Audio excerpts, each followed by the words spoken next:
नमस्कार सभी को। आपका स्वागत है हमारे YouTube चैनल पर। और मैं करवा रहा हूं परसेंटेज के कुछ MCQ जो कि PYQ है। तो कल के बाद जो नेक्स्ट क्वेश्चन है वो देखते हैं। पंखों की कीमत में 30% की कमी हुई है और बिक्री में 20% की वृद्धि हुई है, तो दुकानदार की आय पर क्या असर हुआ। तो इनकम होती है कितने बिक्री में, तो सेलिंग, और कितनी प्राइस में वृद्धि। तो ये हमारा इनकम है, कितना उत्पाद बिका है और कितना उसका प्राइस था, ये हमारी आय होगी। तो यहां पर दी हुई है कीमत में 30% की कमी है, 30% की फ्रैक्शन वैल्यू हमारी 3/10, और बिक्री में 20% की वृद्धि हुई है, तो बिक्री में 20% की फ्रैक्शन वैल्यू हमारी 1/5। तो अब निकालते हैं इनकम। इनकम निकालने के लिए पहले हमारी सेलिंग, सेलिंग कितनी हुई है, 20% की वृद्धि, तो पहले हमारी 5 थी सेलिंग,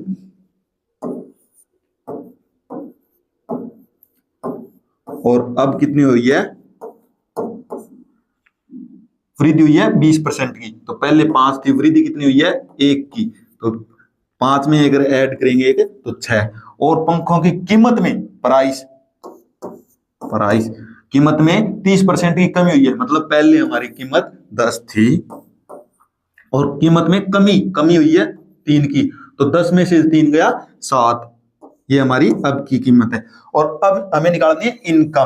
तो इनकम है इन दोनों की मल्टीप्लाई, तो इन दोनों की करेंगे हम मल्टीप्लाई। 5 की मल्टीप्लाई हम करेंगे 10 में, जो कि होगा 50, और 7 की मल्टीप्लाई करेंगे हम 6 में, जो कि है 42। तो अब हम देखते हैं सेलिंग। इनकम 50 पे पहले थी, तो अब हमारी हो गई 42, मतलब हमें लॉस हुआ है 8 का। तो अब हमें निकालनी है 100 पर लॉस कितना हुआ। तो 100 पर लॉस, अगर 50 पे 8 का लॉस है तो 100 पर लॉस होगा माइनस का 16, क्योंकि इसमें माइनस का 8 है, तो यहां पर भी दुगुना किया है तो यहां पर भी दुगुना होगा, तो 16 का होगा यहां पर 100% पे। तो 100% पे 16 का डिक्रीज हुआ है हमारा इनकम में। तो अब लिखते हैं नेक्स्ट क्वेश्चन। चीनी की कीमत 20% बढ़ जाती है और फिर 25% बढ़ जाती है, मतलब पहले 20% इंक्रीज हुई है, फिर 25% बढ़ जाती है। इसके मूल्य को वापस पहले वाले मूल्य पर लाने के लिए कितने प्रतिशत का हमें कम करना पड़ेगा। तो पहले हमारी चीनी की कीमत है 20%, 20% की फ्रैक्शन वैल्यू है 1/5, तो हमारी कीमत पहले हमारी कीमत 5 से बढ़कर हुई 6, कितनी बढ़ी है 1। तो पहले हमारी कीमत थी 5 और अब बढ़ी कितनी है 1, और हुई कितनी 5 से बढ़कर 1 बढ़कर 6 हो गई। और इसी तरह दोबारा फिर से 25% की फ्रैक्शन वैल्यू हमारी 1/4। तो पहले फ्रैक्शन इसमें कीमत थी हमारी 4 और इंक्रीजिंग हुआ है 1 का। तो पहले हमारी कीमत थी 4 और वृद्धि हुई है 1 की, तो 4 से 1 हो गई 5। अब हम देखते हैं ओवरऑल देखने के लिए हमें दोनों की मल्टीप्लाई करेंगे। 4 की मल्टीप्लाई 5 में तो 20, और 6 की मल्टीप्लाई हम 5 में, जो कि होगी 30। अब हमें निकालना है कि पहले वाली कीमत, मतलब पहले हमारा कितना मूल्य था, उस पर जाने के लिए हमें कितने प्रतिशत को कम करना पड़ेगा। तो पहले हमारा मूल्य था ये और अब हमारा है ये, तो पहले वाली कीमत पर, मतलब अब की कीमत से पहले वाली कीमत में जाने के लिए कितनी कमी करनी पड़ेगी। 30 से 20 में जाने के लिए हमें 10 का डिक्रीजिंग करना पड़ेगा, 10 का डिक्रीजिंग करना पड़ेगा। कितने में, अब वाली में करेंगे, तो अब वाली की वैल्यू कितनी है हमारी 30। तो अब इनका परसेंटेज निकालना है हमें, प्रतिशत कितना कम करना पड़ेगा। तो प्रतिशत निकालने के लिए हमें 100 से हमें मल्टीप्लाई, तो 0 से 0 कैंसिल, और ये आ गया हमारा 10 की मल्टीप्लाई 10 में, तो 100 और बटे में 3, ये हमारा परसेंट होगा 100/3, मतलब 33.33% की कमी करने पर हमारा वही वैल्यू आ जाएगी जो हमारी पहले थी। तो क्या आंसर नंबर है हमारा बी। Next question.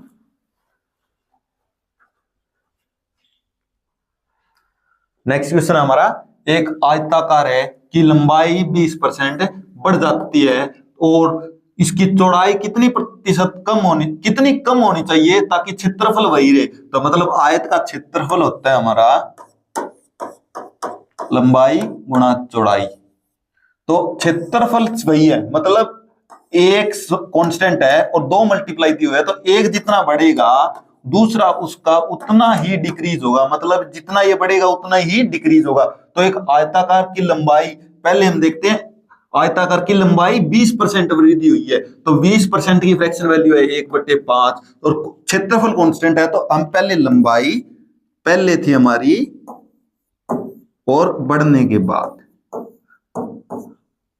लंबाई कितनी हुई है 20% की बढ़त, तो 20% में मतलब 5 तो पहले थी और बढ़त हुई है हमारी 1 की, तो बढ़ने के बाद में अब हो गई 6। और इसमें चौड़ाई निकालने के लिए हम इसका उल्टा करेंगे, क्योंकि ये कांस्टेंट है, कांस्टेंट हो तो जितना ये रेशियो होगा उसका उल्टा लिखेंगे, तो उल्टा ये 5 से 6 हुई है, तो इसका उल्टा लिख दें हम 6 से 5, क्योंकि ये कांस्टेंट है। तो इतनी कमी करनी पड़ेगी हमें इसको पहले क्षेत्रफल को सेम रखने के लिए, तो हमें कितनी कमी करनी पड़ी है 6 से 5 हुई है, तो कमी हुई है हमारी 1 की कमी हुई है, और कितने पर हुई है 6 पर हुई है, तो 6 पर हुई है। इसका परसेंट निकालने के लिए हमें 100 से मल्टीप्लाई, और 100/6 का होता है परसेंटेज में, इसका रेशियो होता है 16.66, ये परसेंटेज हमारा जो कि आंसर नंबर है हमारा सी। नेक्स्ट क्वेश्चन है, एक खाना पकाने के तेल की कीमत में 25% की वृद्धि हुई है, यहां पर 25% की वृद्धि हुई है, और तेल पर खर्च न बढ़ाने के लिए परिवार को खाना पकाने के तेल के उपयोग में कितने प्रतिशत की कमी लानी होगी। मतलब यहां पर भी वही है, एक्सपेंडिचर तो सेम ही रहेगा और प्राइस है वो कितना बढ़ाया गया और कंजम्पशन कितना घटाया गया। प्राइस हमारा बढ़ाया गया 25%, तो ये कितना घटेगा, यहां पर भी ये कांस्टेंट है, तो जितने का रेशियो ये होगा उसका उल्टा रेशियो इसमें होगा। तो यहां पर 25% की फ्रैक्शन वैल्यू हमारी 1/4, तो पहले हम निकालेंगे कीमत, प्राइस के कितने प्रतिशत की वृद्धि हुई है, पहले 4 थी, तो अब हमारी कीमत 4 से 1 बढ़कर कितनी बढ़ी है 1 बढ़कर हमारी कीमत हो गई 4 से 1/5। तो अब कंजम्पशन में ये बढ़ गया और ये कांस्टेंट है, तो यहां पर ये उसका उल्टा होगा, तो कंजम्पशन 5 से 4, ये अगर प्राइस 4 से 5 हुआ है तो कंजम्पशन 5 से 4 होगा। तो ये हमारा एक्सपेंडिचर है वो पहले की तरह है, उतना ही रहेगा। अगर कंजम्पशन को हम इतना इस रेशियो में घटा दें, तो घटाया कितना है 5 से 4 किया, मतलब हमने 1 की कमी की है, और 1 की कमी की है कितने पर 5 पर, तो 5 पर 1 की कमी को परसेंटेज में निकालने के लिए 100 से मल्टीप्लाई, तो यहां पर आ जाएगा 5 की काटेंगे हम ये इस पर 100 को, तो 20 बार, तो 20% हमारा आंसर, मतलब 20% की कमी करने पर हमें एक्सपेंडिचर तो वही रहेगा पर प्राइस बढ़ जाएगा 20% की कमी होने पर, जो कि आंसर नंबर है हमारा बी। ये है नेक्स्ट क्वेश्चन, त्रिभुज का आधार 20% बढ़ाया जाता है, मतलब ये हमारा 20% तक बढ़ाया जाता है, और फिर ऊंचाई में कितनी घटाई जानी चाहिए, मतलब कितना घटाया जाना चाहिए ताकि क्षेत्रफल सेम रहे। मतलब इसमें भी क्षेत्रफल है त्रिभुज का, वो होता है 1/2 आधार गुणा ऊंचाई, मतलब बेस गुणा हाइट। तो इसमें ये तो कांस्टेंट है और ये भी क्षेत्रफल इसने क्या रखा है कांस्टेंट ही रखना है, तो बेस मतलब उसका त्रिभुज का आधार बढ़ाया गया है, तो उसके उल्टा ही इस रेशियो को इसमें घटाया जाएगा। तो अब हम देखते हैं, आधार मतलब बेस है वो पहले हमारा था 20% का बढ़ाया गया, तो 20% की हमारी फ्रैक्शन वैल्यू है 1/5, मतलब पहले हमारा 5 था बेस, और अब बढ़कर 5 से 1 बढ़कर हो गया हमारा 6। तो इसी का उल्टा हमें हाइट को डिक्रीज करना होगा, क्योंकि यह अगर क्षेत्रफल ये सेम रहना चाहिए, तो सेम रहने के लिए हमें इसका उल्टा रेशियो लिखेंगे। तो हमें बेस का उल्टा रेशियो है हाइट का, तो बेस का 5 से 6 हुआ है, तो ये हमारा 6 से 5 होगा, और 6 से 5 जाने के लिए हमें कितने की कमी हुई है, हमें कमी हुई है 1 की, और 1 की कमी हमें किस पर हुई है 6 पर, तो 1 की कमी हुई है हमें 6 पर, और इसको फिर दोबारा से रेशियो है ये, और इसको परसेंटेज में कन्वर्ट करने के लिए हम 100 से मल्टीप्लाई करेंगे, और इसको 1/6 गुणा 100 को परसेंटेज में और फ्रैक्शन में आएगा ये 16.66 हमारा आंसर होगा, जो कि आंसर नंबर है हमारा बी। अब नेक्स्ट क्वेश्चन है हमारा, किसी वस्तु की कीमत 40% बढ़ जाती है, किस वस्तु की कीमत 40% बढ़ जाती है तो उसके उपभोग में कितने प्रतिशत की करनी चाहिए, कमी होनी चाहिए ताकि खर्चा सिर्फ 20% ही बढ़े। ये थोड़ा अलग है। यदि किसी वस्तु की कीमत में मतलब हमारा प्राइस है, ये जो एक्सपेंडिचर है वो खर्चा है, और वो किसके बराबर होता है, प्राइस गुणा कंजम्पशन के, तो इसमें ये भी बढ़ रहा है और ये प्राइस भी बढ़ रहा है, तो इससे कंजम्पशन निकालना है। तो अगर हमें कंजम्पशन निकालना हो तो एक्सपेंडिचर को प्राइस है वो इससे डिवाइड कर दें, क्योंकि ये इससे मल्टीप्लाई में है, तो प्राइस से डिवाइड करने पर हमारा कंजम्पशन आ जाएगा। तो हम पहले निकालते हैं एक्सपेंडिचर। एक्सपेंडिचर सिर्फ 20% बढ़ा है, 20% की फ्रैक्शन वैल्यू हमारी 1/5, और एक्सपेंडिचर है हमारा 1/5, तो 5 था और बढ़ाना कितना हमें, सिर्फ 20% बढ़ाना है। तो 5 में हमें 1 का इंक्रीज हुआ, 5 में हमें पहले अगर 5 था तो अब इंक्रीज होकर मतलब अब इंक्रीज हुआ 1 का, तो 5 से हो गया 6, और इसी तरह डिवाइड करना है प्राइस से, तो प्राइस कितना बढ़ा है हमारा 40%, 40% की फ्रैक्शन वैल्यू है हमारी 2/5, मतलब प्राइस पहले कितना था 5 और बढ़कर कितना हुआ, बढ़ा है 2, तो 2 बढ़कर हमारा होगा 7। अब इनको डिवाइड करना है, तो डिवाइड अगर रेशियो दिया हुआ है तो डिवाइड करने के लिए हमें उल्टा मल्टीप्लाई करनी होगी। तो पहले 7 की मल्टीप्लाई करेंगे 5 में, जो कि हमारा 35 है, और इसकी मल्टीप्लाई करेंगे इसमें, तो 5 की मल्टीप्लाई 6 में, तो ये होगा हमारा 30, तो ये हमारा रेशियो आ जाएगा।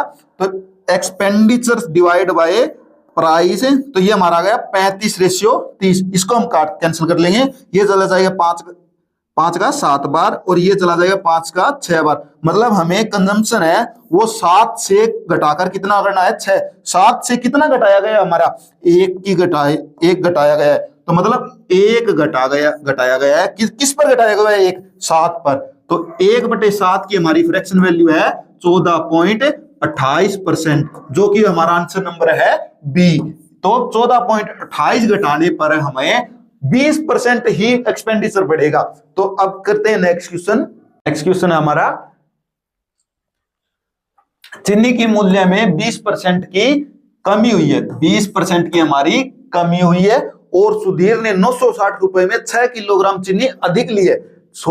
960 रुपया ये हमारा एक्सपेंडिचर है, 6 किलोग्राम चीनी अधिक ली है, तो चीनी का प्रति किलोग्राम घटा हुआ मूल्य कितना है, मतलब अब इसका घटने के बाद में हमारा मूल्य कितना है उसको बताना है। तो चीनी का मूल्य पहले 20% की कमी, मतलब 20% की फ्रैक्शन वैल्यू हमारी 1/5, तो इसका परसेंटेज, इसका निकालते हैं प्राइस पहले। तो प्राइस में कितने की कमी हुई है, प्राइस कितने की कमी हुई है पहले और अब,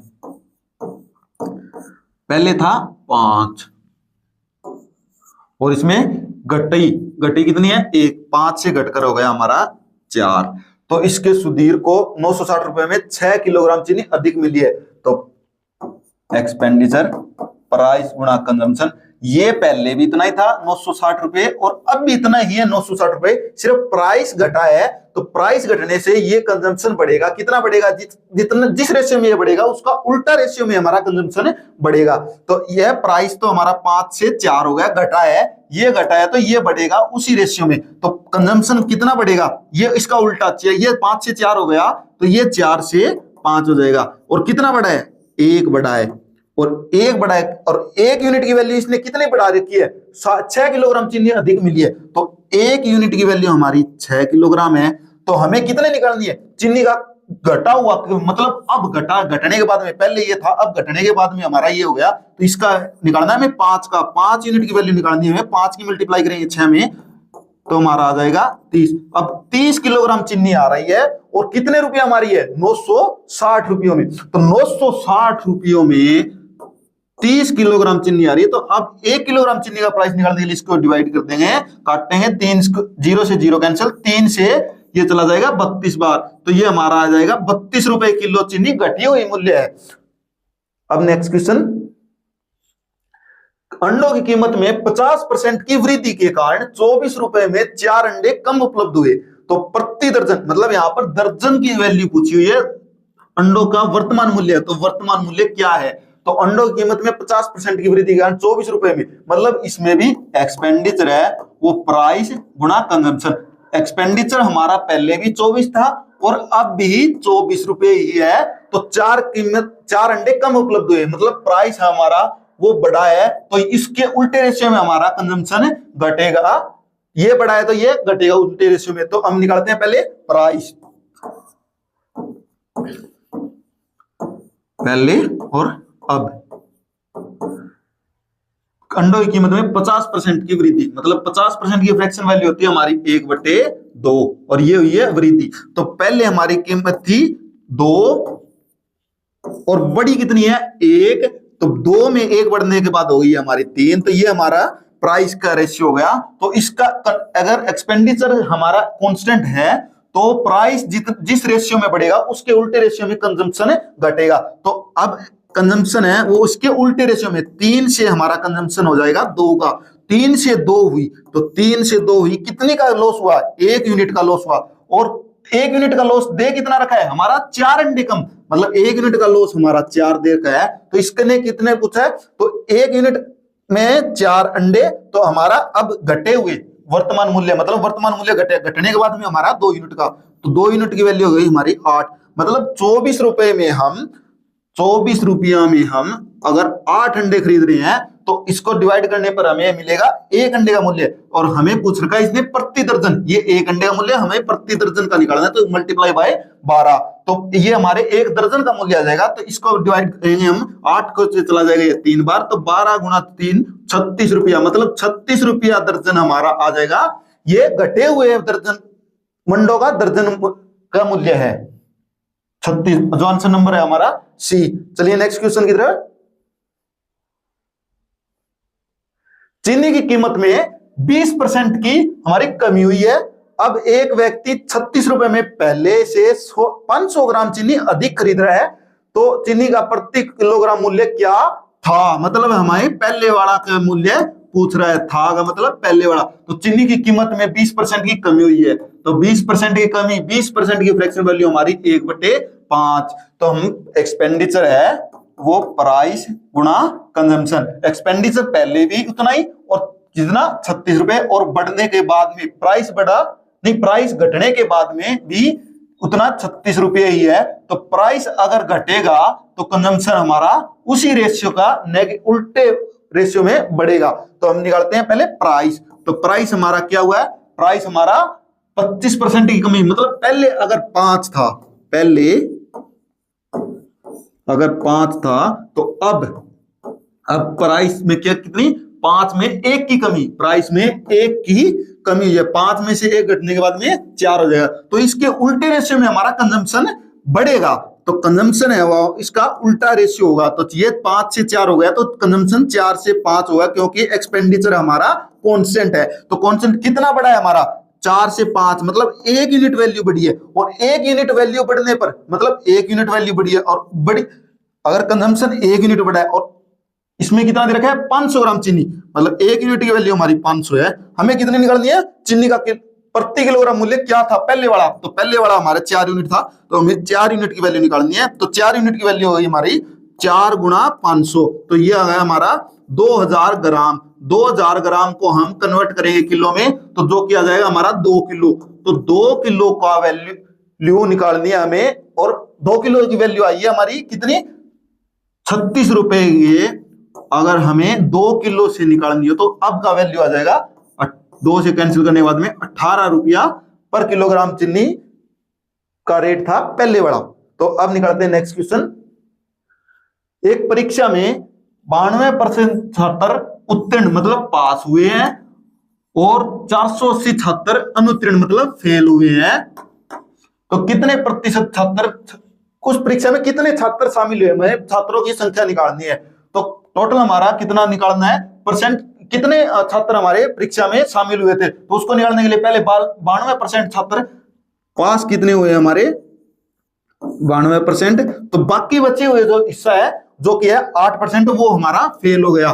तो फेल हुए कितने 8%, और 8% की हमें संख्या दी हुई है 480, तो 8% जो फेल हुए उनकी संख्या हमारी 480, और 1% हमें निकालना है कुल कितने छात्र परीक्षा में शामिल हुए, तो शामिल हमारे हुए 100%, तो 100% की वैल्यू निकालने के लिए पहले हम 1% की वैल्यू निकालेंगे। 1% की निकालने के लिए 480/8 और 100% की निकालने के लिए हमें गुणा 100 से करेंगे, तो 100 से मल्टीप्लाई करेंगे तो ये हमारा आ जाएगा 8 से चला जाएगा ये 6 बार और 60 आ जाएगा, 60 की मल्टीप्लाई करेंगे 100 में तो ये हमारा आ जाएगा 6000। तो 6000 छात्र हमारे परीक्षा में शामिल हुए थे, जो कि आंसर नंबर है हमारा सी। तो ये हमारा लास्ट क्वेश्चन था। अब मिलते हैं हम नेक्स्ट क्लास में नए क्वेश्चनों के साथ।